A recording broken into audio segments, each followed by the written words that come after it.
नमस्कार, वंदे मातरम। मैं हूं श्यामगिरी। आप देख रहे हैं हमारा चैनल मुद्दा भारत का यानी मुद्दा लोकसभा चुनाव का।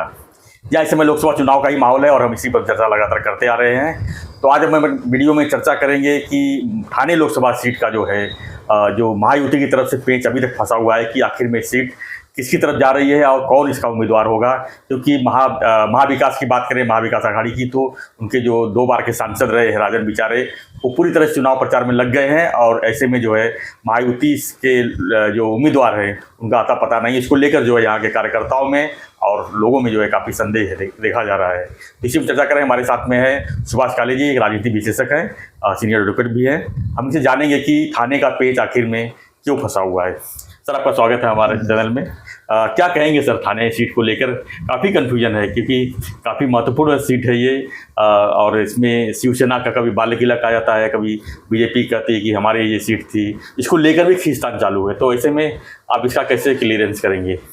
सही कहा आपने कि अभी महाविकास आघाड़ी का तो कैंडिडेट राजन विचारे जो सिटिंग खासदार है ठाणा के, उनका नाम तो उन्होंने डिक्लेयर कर दिया और राजन विचारे अपने प्रचार में लग गए। काफ़ी दिन हो गए, तो हफ्ते हो गए, काफ़ी दोनों के हफ्ते से 10 दिन होने को आए होंगे अभी।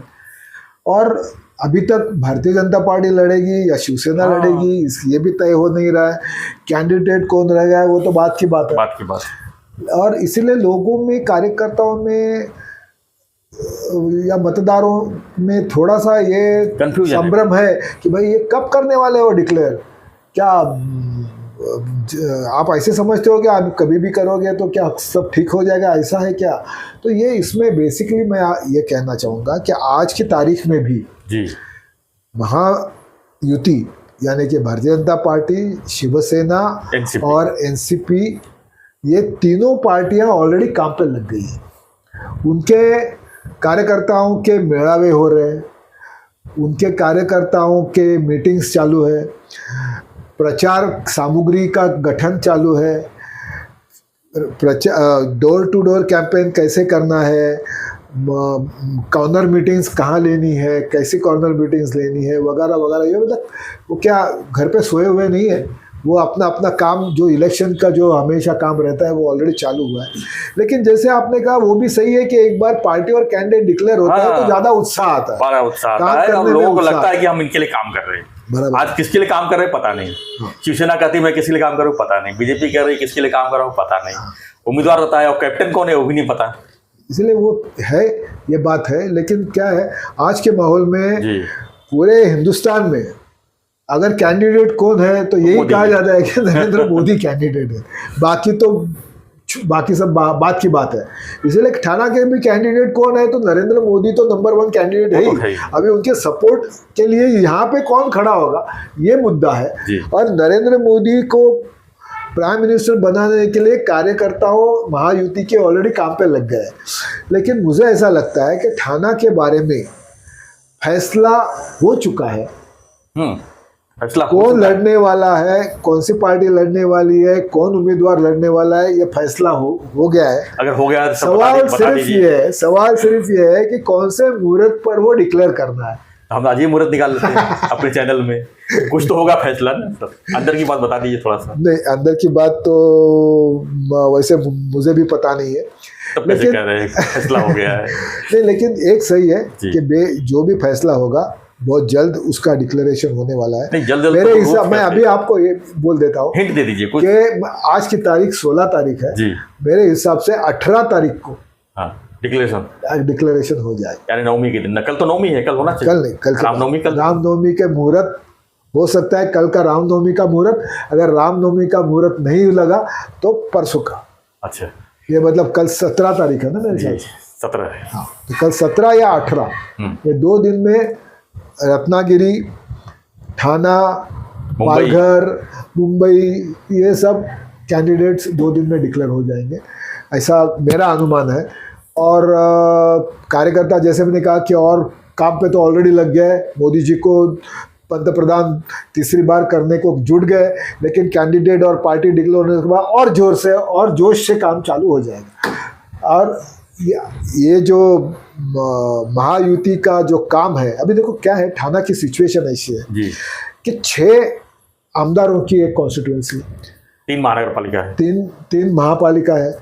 3 महापालिकाओं में 2 महापालिका बीजेपी के पास है, भाईंदर जी बीजेपी के पास है, नई मुंबई बीजेपी के पास है, और ठाणा महापालिका शिवसेना एकनाथ शिंदे के हाथ में। 4 विधायक बीजेपी के हैं, 4 विधायक बीजेपी के हैं, 2 विधायक। तो मतलब महाविकास आघाड़ी का नामो निशान ठाणा में है ही नहीं। न उनके पास महापालिका है, न कोई विधायक है। नगर सेवकों की संख्या अगर देखने के जाओ तो उनके पास नगण्य नगर सेवक है। तो ऐसी हालत में आप सोचो कि कैंडिडेट कोई भी हो, जीत के तो मोदी जी और ये ताकत पे तो आने ही वाला है। लेकिन क्या है कि राजन विचारे कितनी भी कोशिश करे, महाविकास आघाड़ी कितना भी यहाँ करे, ठाणा का जो ग्राउंड है वो सिर्फ और सिर्फ महायुति का है। मतलब इसमें मैं कुछ बड़ी बात नहीं बोल रहा हूँ। आपने जैसे बताया कि 3 महापालिका तीनों महाविकास आघाड़ी के पास है। सबसे ज़्यादा आमदार 6 के 6 आमदार महायुति के है। तीनों कॉरपोरेशंस महायुति की है। महायुति नगर सेवकों की संख्या महायुति की सबसे ज़्यादा ही नहीं तो मेरे हिसाब से 1/10 90% युति की है जी। तो ऐसी सिचुएशन में लोकसभा चुनाव लड़ना राजन विचारे के लिए बहुत टफ बात है, कोई आसान बात। 2 बार जिस तरह जीत के आए थे तो 2 बार जीत के आए हैं, यही उनका एक प्लस पॉइंट है। लेकिन उसके साथ भी इनकम्बेंसी फैक्टर भी होता है। लोग जब जाएंगे तो पूछतेंगे ना भाई, आप 2 बार खासदार हुए, ठाणा के लिए आपने क्या किया, इसका जवाब भी उनको देना पड़ेगा। और मुझे लगता है कि जैसे मैंने अभी आपको बताया कि 2 दिन की बात है, रामनवमी के मुहूर्त पे अगर रामनवमी का मुहूर्त नहीं लिया गया तो परसों के दिन 18 तारीख को तो निर्णय होने ही वाला है। कैंडिडेट और पार्टी हर मुंबई, रत्नागिरी, ठाणे, पालघर सब जगह डिक्लेयर हो जाएगी। तो एक चीज़ आप बता दीजिए, इतना तो हिंट दे दीजिए कि बीजेपी का होगा कि शिवसेना का? 2 पार्टनर है यहाँ पर, दोनों जो भारी है लड़ने वाली तो महायुति है जी। और जैसे मैंने कहा कि अभी हमारे नेता बल निशानी और पार्टी जी, ये जैसे अभी ठाणा की सीट के बारे में जैसे अभी हमने गणित रखा है कि भारतीय जनता पार्टी रामभाऊ मांझी, रामभाऊ कापसे, जगन्नाथ पाटिल तब से लड़ रही थी। ये तो सर पुराना इतिहास हो गया। लेकिन अभी करंट में जो है शिवसेना जो है, मुख्यमंत्री एकनाथ शिंदे जी यहाँ के हैं, उनका होम टाउन है, तो वो अपने आप को प्रेस्टीज बना के रखेंगे शिवसेना। नहीं, मुझे नहीं लगता है। मुझे अभी आप तो एकदम मेरे मुंह से निकलवा रहे हैं, लेकिन मुझे नहीं लगता है कि ये सीट में समझदारी होगी।